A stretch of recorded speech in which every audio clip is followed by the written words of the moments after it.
सुना है कि पाई कॉइन का काम तमाम हो चुका है। पाई कॉइन के अलावा क्रिप्टो पूरी की पूरी फ्लॉप हो चुकी है। ये रूमर है या इसमें कोई हकीकत भी है? और इसके अलावा सुना है कि अब गोल्ड के बारे में नई प्रेडिक्शन ये की जा रही है कि हर मुल्क अब गोल्ड को अपने पास रखने वाला है। इसका सीन क्या होगा? क्या ये प्राइस को नीचे लेके आएगा या इस पे कुछ और फर्क पड़ने वाला है? इंटेलिक लैब ने अमेरिका के बारे में कुछ लेटेस्ट अपडेट्स दी हैं जो कि पूरी दुनिया को हैरान कर रही हैं। जानने के लिए आइए मेरे साथ वीडियो की तरफ।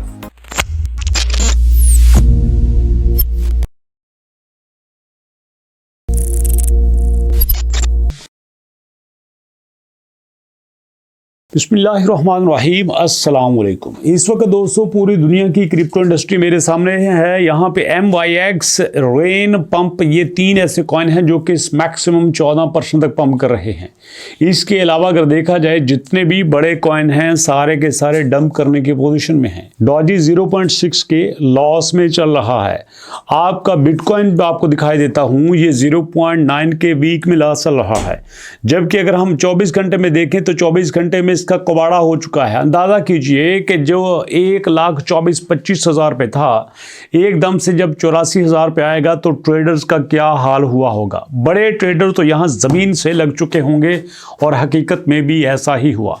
BNB की बात करें तो भैया BNB 850 पे आया हुआ है, जो कभी 1300-1200 पे ही रहता था और कुछ लोगों ने इसी शौक में कि अब ये नीचे नहीं आएगा, यहाँ पे लाखों डॉलर गवा ली हैं। अब यहाँ पे आपको बड़ी इंटरेस्टिंग चीज़ दिखाता हूँ। आप BNB का चार्ट देखिए, ये BNB का वीकली चार्ट मेरे सामने है और इसी के साथ इथेरियम का चार्ट देखिए। इथेरियम का भी वीकली चार्ट आपको दिखाता हूं। अगर आपने ज़रा सा भी फर्क कर लिया तो मुझे बताइएगा। जी हाँ, बिल्कुल आपके सामने बिटकॉइन का वीकली चार्ट, इथेरियम का वीकली चार्ट और आपके BNB का वीकली चार्ट, तीनों का वीकली चार्ट सेम है। ये देखें, बिल्कुल सेम। ये अभी BNB का है, बिल्कुल सेम, और यहाँ पे भी इथेरियम का है। तीनों का बिल्कुल सेम है। इसका मतलब ये है कि तीनों के अंदर कोरिलेशंस बहुत ज़्यादा हुआ है। तो ऐसे में जो दोस्त BNB पे हैं, इथेरियम पे हैं या बिटकॉइन पे हैं, तीनों को समझ लेना चाहिए कि एक की मूवमेंट दूसरे के हिसाब से हो रही है, दूसरे की तीसरे के हिसाब से हो रही है। तो इसी तरह से आपस में जो कोरिलेशन है ये इनको बना भी सकता है और इनको तबाह भी कर सकता है।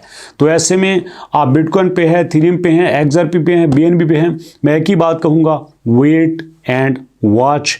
क्योंकि अभी इनके पास कोई सपोर्ट पोजीशन नहीं आ रही, कोई इनके पास यहाँ पे ऐसा पॉइंट नहीं आ रहा जहाँ पे इनको पोजीशन मिलेगी, सपोर्ट मिलेगी और ये दोबारा से ऊपर जा सकते हैं। चलिए बात कर लेते हैं अपने पाई कॉइन की। इस वक्त देखा जाए तो हाँ, यहाँ पे पाई कॉइन कुछ अलग से चल रहा है। ये पाई कॉइन उन्हीं की तरह नहीं है जो आपके BNB हैं, इथेरियम हैं, ये बिटकॉइन है, बल्कि इसने एक अपना रोड बनाया हुआ है। ये उनकी तरह उतना ज़्यादा डाउन नहीं गया जितना वो गए थे। लेकिन ये भी आपको बता देता हूं कि इस वक्त दिसंबर में इसकी बहुत बड़ी अनलॉकिंग हो रही है और ये अनलॉकिंग इसका कबाड़ा कर देगी। मैं सीधी बात सादे लफ्जों में कह रहा हूं।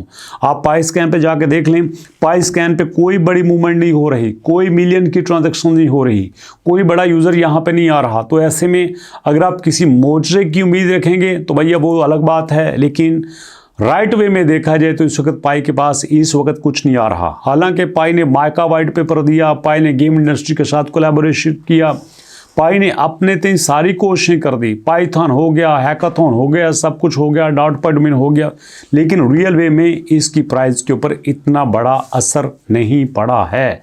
तो ऐसे में अगर आप पाई पे काम कर रहे हैं और किसी बड़ी मूवमेंट की तलाश में हैं तो ये आपकी गलती है। कोई ऐसी बड़ी मूवमेंट नहीं है।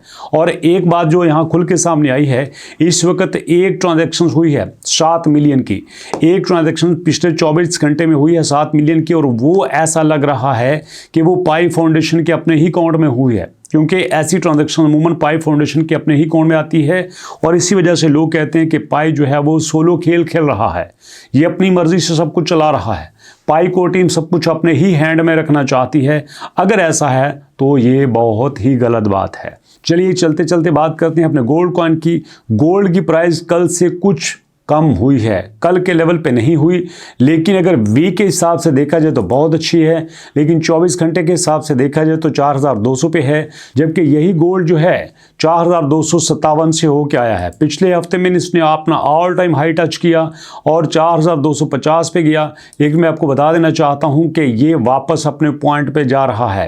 ये देखिए, इसी महीने में इसने अपना ऑल टाइम हाई 4222 बनाया था, अभी 4250 रखा है, मतलब ऑल टाइम हाई क्रिएट कर चुका है। तो इसका मतलब ये है अब ये वापस अपने अगले पॉइंट पे जाएगा।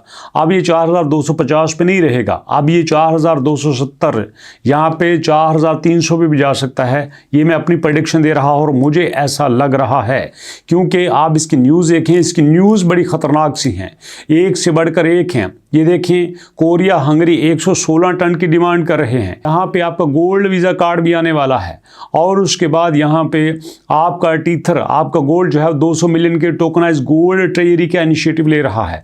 तो ऐसे में हर जगह पे गोल्ड की कंजम्पशन हो रही है और हर जगह पे यही कुछ आपको दिखाई देगा। और मैं आपको बता देना चाहता हूँ कि यहाँ पे इस वक्त गोल्ड का अगर देखा जाए तो पूरी दुनिया में क्रिप्टो की मार्केट में सिर्फ 10 लोगों के पास तकरीबन 80% इसके शेयर्स हैं। और ये क्या बताता है कि भैया ये गेम बड़े लेवल की है।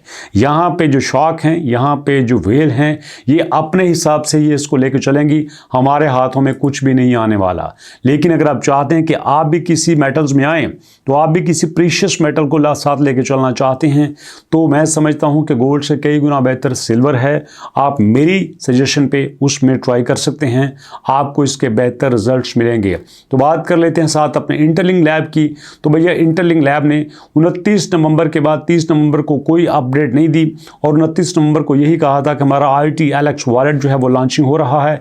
उसमें इन्होंने प्राइस की अनाउंसमेंट भी की थी, और उसमें इन्होंने यहाँ पे लैपटॉप, आईपैड और काफ़ी सारी चीज़ें दी थी। और उसी के साथ एक और अपडेट जो मैंने स्टार्ट में कहा था अमेरिका के बारे में, जिसमें उन्होंने कहा था कि जनाब अमेरिका अब जो है वो क्रिप्टो में आ रहा है।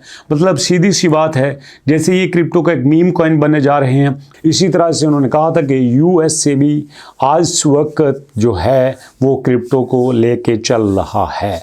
अगर यहाँ पे इसका खुलासा किया जाए तो इनडायरेक्टली इंटरलिंक ये कह रहा है कि हमारे साथ चलें, हमारा साथ दें, हम आपको कभी अकेला नहीं छोड़ेंगे। तो आपको दोस्तों पाइकॉइन में, बिटकॉइन में, XRP में, BNB में, एथेरियम में, इंटरलिंक लैब में या गोल्ड में किस चीज़ ने ज़्यादा इन्फ्लुएंस किया है? आप उसकी अलग से वीडियो देखना चाहते हैं या इसी में ही किसी और को शामिल करना चाहते हैं? कमेंट सेक्शन में बताइएगा। मुलाकात करेंगे नेक्स्ट वीडियो में, तब तक के लिए अल्लाह की अमान।